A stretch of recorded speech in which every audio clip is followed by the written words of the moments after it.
charge.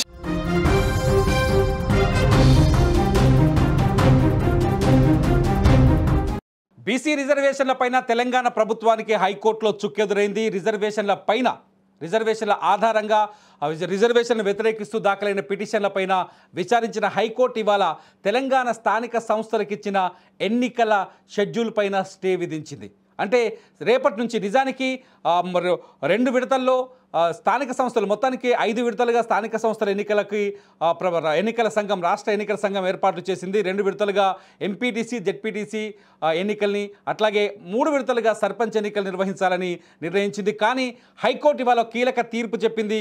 ఎవరైతే 42% రిజర్వేషన్లు వ్యతిరేకిస్తూ హైకోర్టుకు వెళ్లారో ఆ పిటిషన్ల పైన విచారణ జరిపిన కోర్టు ఇవాళ కీలక ఉత్తర్వులు జారీ చేసింది. జీవో నెంబర్ 9ని ఏదైతే తెలంగాణలో బీసీలకు 42% రిజర్వేషన్లు కల్పిస్తూ జీవోఎంఎస్ నెంబర్ 9ని విడుదల చేసిందో తెలంగాణ ప్రభుత్వం ఆ జీవో పైన స్టే విధిస్తూ హైకోర్టు ఉత్తర్వులు జారీ చేసింది. అంతేకాదు ఇవాళ విధించిన స్టే పైన కౌంటర్ దాఖలు చేయడానికి ప్రభుత్వానికి 4 వారాల గడువిచ్చింది. రాబోయే 4 వారాల్లో ప్రభుత్వం జీవో నెంబర్ ఇవాళ హైకోర్టు స్టే విధించిన ఉత్తర్వులపైన కౌంటర్ దాఖలు చేయాలని సూచించింది. ఎట్ ది సేమ్ టైం ప్రభుత్వం దాఖలు చేసే కౌంటర్ పైన మరొక ఎవరైతే పిటిషనర్లు మళ్ళీ కౌంటర్ దాఖలు చేయడం కోసం మరొక 2 వారాల గడువిచ్చింది.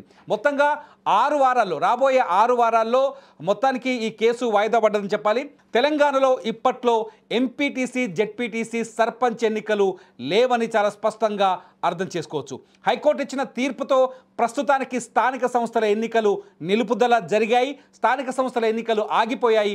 మరొక 6 వారాల తర్వాత కోర్టు ఆదేశాలను కావచ్చు లేకపోతే ప్రభుత్వం ఇచ్చే సమాధానం కావచ్చు, ప్రభుత్వం ఇచ్చిన సమాధానానికి మళ్ళీ పిటిషనర్లు వేసే కౌంటర్లు కావచ్చు, ఈ వ్యవహారం కోర్టులో తేలిన తర్వాతే బీసీ రిజర్వేషన్లపైన 42% బీసీ రిజర్వేషన్లపైన స్పష్టత వచ్చే అవకాశం ఉంటుంది.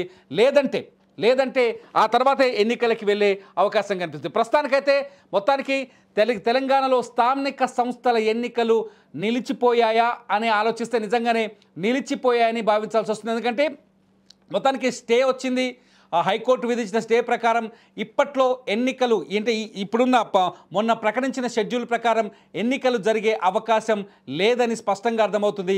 మొన్న ఇచ్చిన షెడ్యూల్ ప్రకారం కావచ్చు, రిజర్వేషన్ల ప్రకారం కావచ్చు, రిజర్వేషన్లు బట్టి ఇవాళ నుంచి ఎన్నికల్లో రిజర్వేషన్ బట్టి నామినేషన్లు వేయాల్సిన అవసరం ఉంటుంది. కాబట్టి మొత్తం రిజర్వేషన్ల ప్రక్రియ తేలేదు. కాబట్టి ఎన్నికల ప్రక్రియ ప్రస్తుతానికి ఆగిపోయిందని చెప్పాలి. ఈ అంశం పైన మనతో మాట్లాడడానికి లైవ్లో జాయిన్ అవుతున్నారు అడ్వకేట్ కొమిరెడ్డి గారు. సార్ నమస్కారం. సార్ నమస్కారం అండి.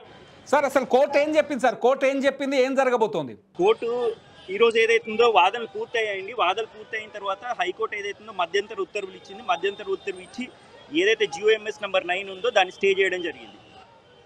ఇప్పుడు దీంతో స్థానిక సంస్థలకు షెడ్యూల్ విడుదలైంది.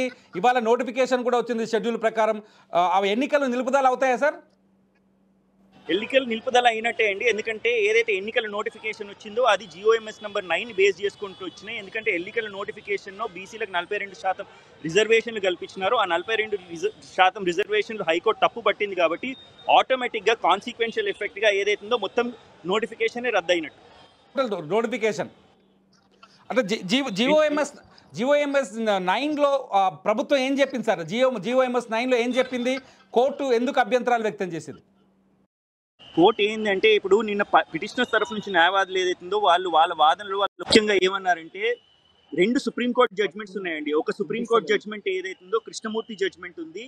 దాని తర్వాత రెండో జడ్జ్మెంట్ ఏదైతుందో గౌలీ జడ్జ్మెంట్ ఉంది. కృష్ణమూర్తి జడ్జ్మెంట్లో 5 జడ్జిల ధర్మాసనం జడ్జ్మెంట్ ఇచ్చింది. దాని తర్వాత గౌలీ జడ్జ్మెంట్లో 3 జడ్జిలు ఏదైతుందో సుప్రీంకోర్టు న్యాయమూర్తులు జడ్జ్మెంట్ ఇచ్చినారు. ఈ 2 జడ్జ్మెంట్లో కూడా ఏమందంటే సుప్రీంకోర్టు స్పష్టంగా లోకల్ బాడీ ఎన్నికలకు సంబంధించి ఎస్సీ ఎస్టీ ఓబీసీలకు 50% రిజర్వేషన్ అధిగమించొద్దని చెప్పేసి స్పష్టమైన ఉత్తర్వులు ఉన్నాయి. కాబట్టి అవి ఉత్తర్వులని పరిగణలోకి తీసుకొని ఈరోజు హైకోర్టు ఈ యొక్క డిసిషన్ ఇచ్చింది.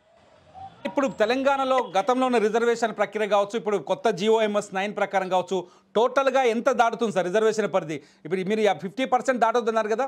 ఎస్సీలకి ఎస్టీలకి రిజర్వేషన్ కల్పించాలని చెప్పారు.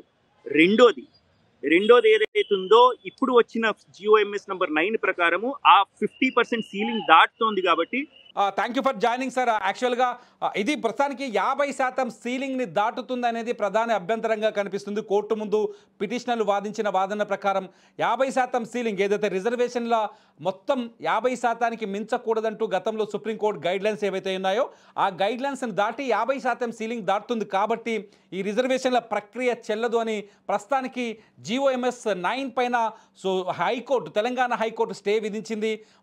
దీనిపైన ప్రభుత్వం కౌంటర్ దాఖలు చేయాల్సింది. అంతేకాదు ఈ రిజర్వేషన్ల ప్రక్రియ ఆధారంగానే ఏదైతే GOMS 9 ప్రకారమే స్థానిక సంస్థల ఎన్నికలకి ప్రభుత్వం నోటిఫికేషన్ జారీ చేసింది. స్థానిక సంస్థల ఎన్నికలకి రిజర్వేషన్లు కూడా అంటే ఏ గ్రామంలో ఏ కులానికి చెందిన వ్యక్తి సర్పంచ్గా పోటీ చేయాలి, ఏ ఎంపీటీసీకి ఏ కులానికి సంబంధించిన వ్యక్తి ఎంపీటీసీగా పోటీ చేయాలి, జెడ్పీటీసీ రిజర్వేషన్, అట్లాగే జిల్లా పరిషత్ చైర్మన్ల రిజర్వేషన్, మండల పరిషత్ ఎంపీపీల రిజర్వేషన్, ఈ రిజర్వేషన్లన్నీ GOMS 9 ప్రకారమే ఫిక్స్ చేశారు. కాబట్టి ప్రస్తుతానికి GOMS 9ని రద్దు చేయడం వల్ల కొత్త ప్రభుత్వం జారీ చేసిన ఎన్నికల స్థానిక సంస్థల ఎన్నికల షెడ్యూల్ కూడా రద్దయినట్టే భావించాలి. సింపుల్గా చెప్పాలి అంటే ఈ వీడియో చూస్తున్న చాలామందికి చాలా స్పష్టంగా అర్థం కావాలంటే ఏదైతే గ్రామ పంచాయతీ ఎంపీటీసీ జెడ్పీటీసీ ఎన్నికలకి ప్రభుత్వం నోటిఫికేషన్ జారీ చేసిందో ఆ నోటిఫికేషన్ రద్దయింది. హైకోర్టు ఆ ఎన్నికలపైన స్టే విధించింది. రిజర్వేషన్ల ప్రక్రియ పూర్తయిన తర్వాతనే ఏదైతే రిజర్వేషన్లు వివాదాస్పదంగా మారాయో ఆ రిజర్వేషన్లపైన 42% బీసీలకు రిజర్వేషన్ ఇవ్వాలన్న అంశం వివాదాస్పదంగా మారిందో ఆ వివాదం తేలిన తర్వాతే ఎన్నికల ప్రక్రియ ముందుకెళ్లే అవకాశం కనిపిస్తుంది. ప్రస్తుతానికైతే ప్రభుత్వానికి హైకోర్టులో ఎదురు దెబ్బ తగిలిందని చెప్పాలి. 4 వారాల్లో ప్రభుత్వం హైకోర్టుకి తిరిగి సమాధానం చెప్పాల్సిన అవసరం ఉంది.